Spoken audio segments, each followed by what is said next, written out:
Ukraine যুদ্ধ বন্ধে আলাস্কায় রুশ প্রেসিডেন্ট ভ্লাদিমির পুতিনের সঙ্গে প্রায় ৩ ঘন্টার বৈঠকের পর যুক্তরাষ্ট্রের প্রেসিডেন্ট ডোনাল্ড ট্রাম্প বলেছেন, কোনো চুক্তি না হলেও বৈঠক ফলপ্রসূ হয়েছে, তবে এখনও কিছু বিষয়ে মীমাংসা বাকি।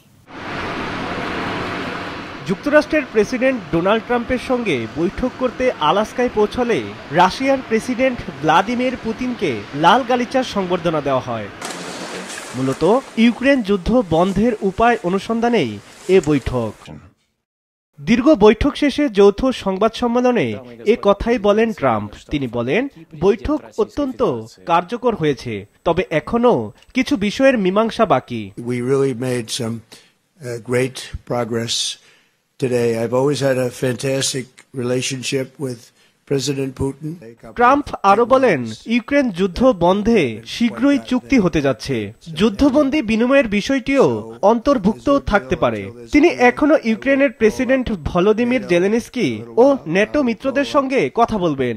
There's no deal until there's a deal. I will call up NATO in a little while. I will call up the various people that I think are appropriate, and I'll of course call up President Zelensky and tell him about today's meeting. It's ultimately up to them.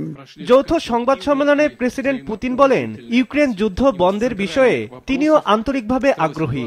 আলোচনা কেন্দ্রে Ukraine সংঘাত ছিল জানিয়ে রুশ president বলেন, একটি স্থায়ী ও দীর্ঘমেয়াদী সমাধানের জন্য সংঘাতের মূল কারণগুলো নিরসন করতে হবে। তবে মূল কারণগুলো বলতে তিনি কি বুঝিয়েছেন তার বিস্তারিত উল্লেখ করেননি।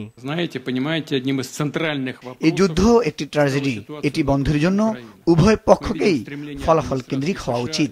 একটি স্থায়ী ও দীর্ঘমেয়াদী সমাধানের জন্য আমাদের এই সংঘাতের মূল কারণগুলো নিরসন করতে হবে। কিন্তু রাশিয়া ইউক্রেন যুদ্ধবিরতি বা এ যুদ্ধ বন্ধের চুক্তি নিয়ে সুনির্দিষ্ট কোনো ঘোষণা আসেনি। যৌথ সংবাদ সম্মেলন শেষে পুতিনকে ধন্যবাদ জানান ট্রাম্প, আর দ্বিতীয় দফা বৈঠকের জন্য ট্রাম্পকে মস্কোয় আমন্ত্রণ জানান Putin. Oh, that's an interesting one. Sabbir Hasan, Maasranga news desk.